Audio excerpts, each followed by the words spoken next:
Salve família, a voz do povo chegando para falar de uma das maiores rivalidades do Brasil.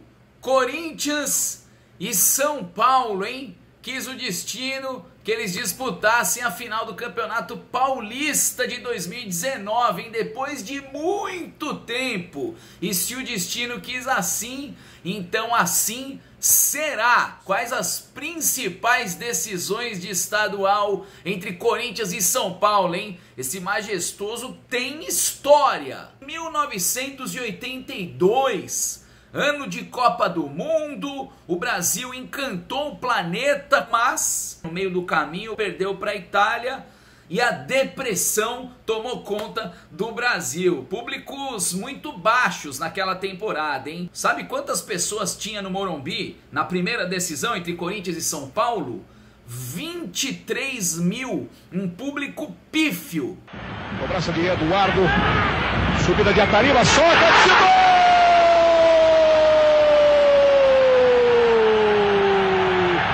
Do Corinthians no Morumbi! Aos 14 minutos da etapa complementar. São Paulo tinha um timaço, hein, família? Dario Pereira, Zé Sérgio, Serginho Chulapa. E era um time que estava embaladão. Tinha ganhado o Paulista de 80, de 81 e buscava o tricampeonato.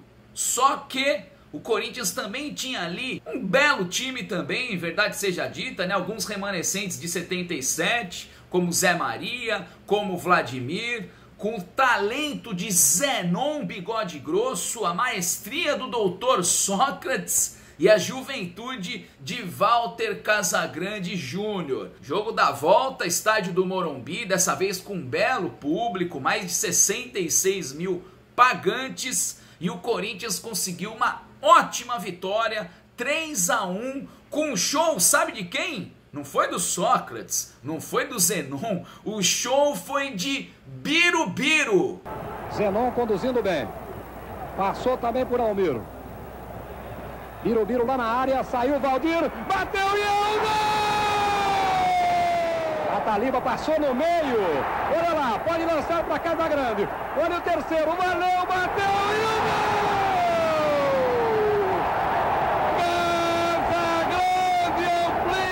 Casão fez o gol do título e ainda de quebra se sagrou o artilheiro do Campeonato Paulista de 82 com 28 gols. Tava cravando o Casão ou não? E não é que um ano depois Corinthians e São Paulo decidiram de novo o Paulistão? Primeiro jogo pareceu do ano anterior, né? Pareceu a primeira final de 82. 1-0 Corinthians. Gol de Sócrates, igualzinho, mesmo roteiro da final de 82. Esse primeiro jogo foi marcado por um dilúvio. Caiu um aguaceiro danado em São Paulo na noite daquela partida. E depois que caiu um toró, não teve mais jogo. Aquilo ali virou um polo aquático e o Corinthians conseguiu segurar 1-0 e foi para o segundo jogo com a vantagem. Um gol anulado pode também ter influenciado, principalmente na parte psicológica do time. Então olha a situação, gol anulado, um dos principais jogadores, o Dario Pereira, expulso, o time precisando vencer. E o Corinthians chegou ao seu gol com o Dr. Sócrates de novo. O Corinthians tem até uma chance com o Zenon aí, olha lá, olha o Zenon, Birubiru colocado, Zenon movimentando, largou para o Sócrates, Corinthians! Uma ironia do destino, né? Porque o Sócrates, sempre tão famoso pelos seus calcanhares, foi agraciado pelo Zenon com um calcanhar belíssimo e fez o gol que deixou o Corinthians com as duas mãos na taça. São Paulo ainda conseguiu um empate com gol de cabeça do Marcão, mas não dava tempo para mais nada. O Corinthians conquistou o bicampeonato paulista de maneira consecutiva e novamente sobre o São Paulo. Bom, de 1983 a gente vai para 1987, momento total do São Paulo, né? Menudos do Morumbi, time do Cilinho, com vários grandes jogadores, Miller, Pita, Silas, Sidney, enfim, o São Paulo tinha acabado de ganhar o Brasileirão de 86. E o título foi decidido mesmo no primeiro jogo, porque o São Paulo conseguiu uma vitória com autoridade, venceu por 2-1, aliás chegou a abrir 2-0, gols do Edivaldo e do Lê. O João Paulo, numa bomba, conseguiu diminuir para o Corinthians para manter a esperança viva, mas foi o suficiente. No jogo da volta, 0-0 e o São Paulo campeão paulista de 1987.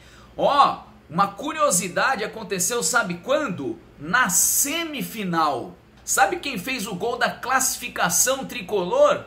Ele! Vem Neto na cobrança, arrisca, bate forte. Gol! Frangaço do Zete. E o Neto entrou para a história daquele título, marcando na semifinal, entrou ali para a foto do pôster. E é uma curiosidade bem legal daquele time de 87, do Miller, que já despontava ali como um dos grandes jogadores do cenário do futebol nacional. 4 anos depois, novamente o tricolor do Morumbi levando a melhor. Um São Paulo recém-campeão brasileiro, muito bem comandado pelo técnico Tele Santana e com um jogador simplesmente genial. Primeiro jogo da final foi um recital. Raí deitou e rolou, matou a pau. Apareceu bem no jogo. Lindo passe para Raí, 3, ele abriu brecha. Raí desceu, olhou, vai bater pro gol!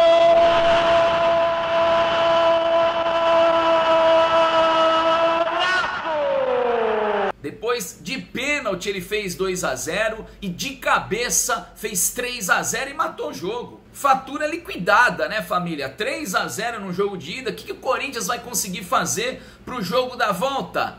Nada. Jogo da volta 0-0, só aqueles 90 minutos protocolares para que o São Paulo pudesse conquistar mais uma taça de campeão paulista. Aliás, o Raí não só desequilibrou na final, como desequilibrou o campeonato inteiro, né? Ele foi o artilheiro do Paulistão de 1991, com 20 gols marcados com a camisa tricolor. Chegamos à final de 1997. Primeiro quero falar do regulamento. Era um quadrangular final. Calhou dos dois times que disputaram o título realizarem aí a última partida. Como tinha feito uma campanha melhor na primeira fase, né? O Corinthians entrou em campo na última rodada com a vantagem do empate. E o destino sempre capricha, né, família? Eu sempre falo isso, é impressionante. Calhou do autor do gol do título, né, o herói da conquista corintiana, ser um jogador que começou no São Paulo. O lateral esquerdo André Luiz, prata da casa do tricolor do Morumbi, foi para o Corinthians em 97 e de quebra campeão paulista, marcando o gol do título. São Paulo ainda consegue empatar com Fábio Aurélio de cabeça, mas como precisava da vitória, o Corinthians se sagrou campeão paulista, naquele time que tinha Marcelinho Carioca, o goleiro Ronaldo e tinha Túlio Maravilha, hein, família? O grande astro da temporada e que terminou esse Paulistão no banco de reservas, hein? Quem diria? Em 98, um ano depois, de novo, São Paulo e Corinthians frente a frente na decisão do Paulistão, mas sem quadrangular. Daquele jeitinho que a gente gosta. Jogo de ida, jogo de volta. O Corinthians já saiu na frente na decisão. Primeiro jogo no Morumbi, Corinthians 2, São Paulo 1. Corinthians marcou com o Marcelinho de cabeça e com o Cris. O gol que deixou o São Paulo vivo na parada foi do eterno genro do Luxemburgo, o Fabiano. Isso lá em 1998, hein? Faz tempo.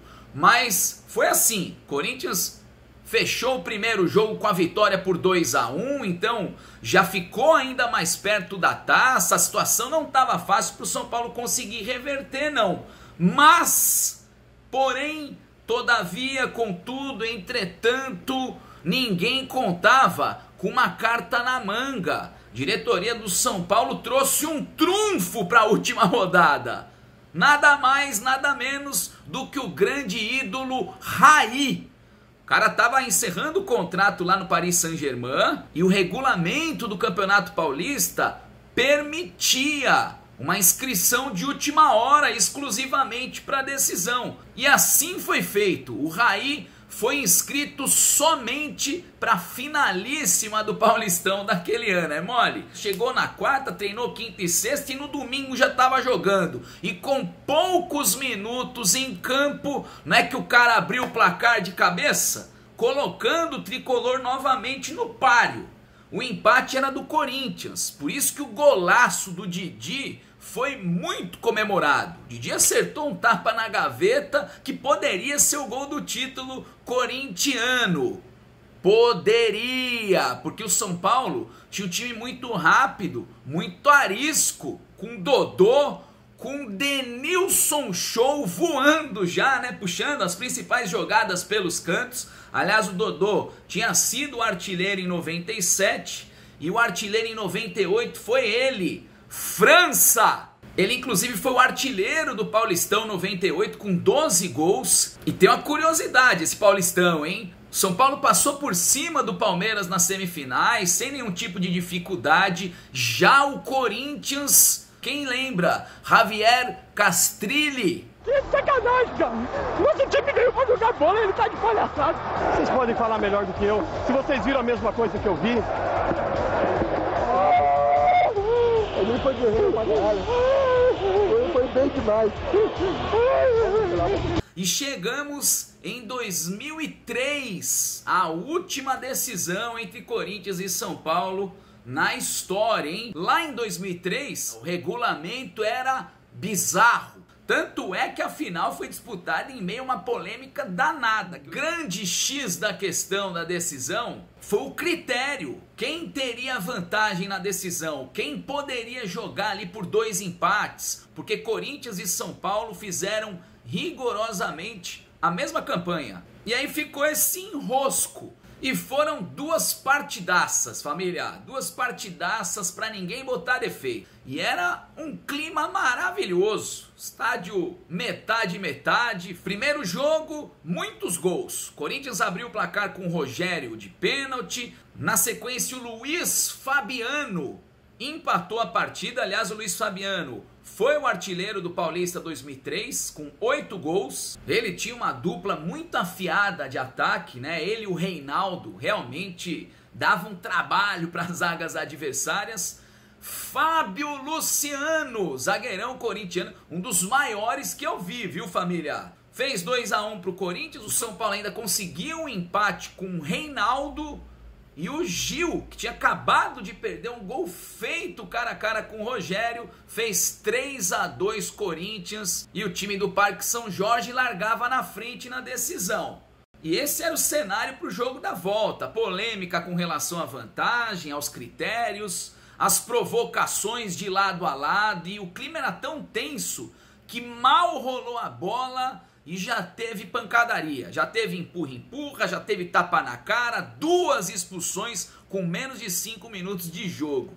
Foram para o chuveiro mais cedo o lateral esquerdo Kleber do Corinthians e o atacante Reinaldo do São Paulo. Os ânimos deram uma acalmada e o Lee Edson fez esse golaço, uma aula de pivô, né, recebendo entre os zagueiros com pouco espaço para girar. Ele faz o giro maravilhoso, toca no canto e abre o placar, fazendo no agregado Corinthians 4-2, né, 1-0 naquela partida da volta. E ainda no primeiro tempo, o Levezinho desequilibrou de novo, porque ele ganha na corrida, uma disputa na ponta direita, chega na frente do zagueirão do São Paulo e só dá o tapa de lado, né? Um presentaço pro Jorge Wagner fazer 2-0 Corinthians. O Corinthians chegava muito perto de mais uma conquista de um campeonato paulista. Veio o segundo tempo e com 3 minutos, Luiz Fabiano, chutaço, golaço. Torcida do São Paulo explodiu. Eu lembro que tinha umas 70 mil pessoas ali, 35 mil para um lado, 35 mil para o outro, e começou a dar um gás no time, começou a empurrar mais ainda o time do São Paulo, e isso deu uma energia, né, para o time que tinha que correr atrás do prejuízo. E não é que conseguiu um empate, Um chutaço do Fabiano, um chute meio espírita, a bola desvia, encobre o goleiro do Corinthians e o São Paulo voltava ao páreo. Dentro daquela expectativa de critério de desempate, o São Paulo só precisava de um golzinho para ser campeão. Já pensou se o São Paulo consegue a virada? Se o São Paulo consegue fazer o 3-2, ninguém ia comemorar no Morumbi e de repente, família, ninguém teria comemorado aquele título paulista até hoje, hein? Mas no fim do jogo, o Corinthians sacudiu a poeira e fez a festa da fiel torcida. Jorge Wagner de novo. Aliás, recebeu um belíssimo passe ali do Liedson. Corinthians 3, São Paulo 2, placar final no Morumbi. Corinthians campeão paulista. Isso rendeu piadinhas ali dos corintianos, né, que falavam: poxa, o São Paulo não jogava por 2 resultados iguais, não brigou tanto por 2 resultados iguais. Tá aí, 3-2, 3-2 e a fatura foi liquidada. Quem viu, viu. Isso a história registra. Clássicos majestosos em finais de campeonato paulista, hein? Muita história para contar, hein, família? A gente volta com muito mais A Voz do Povo. Não esquece de largar o like, se inscrever no canal e compartilhar também, né? Um abraço majestoso.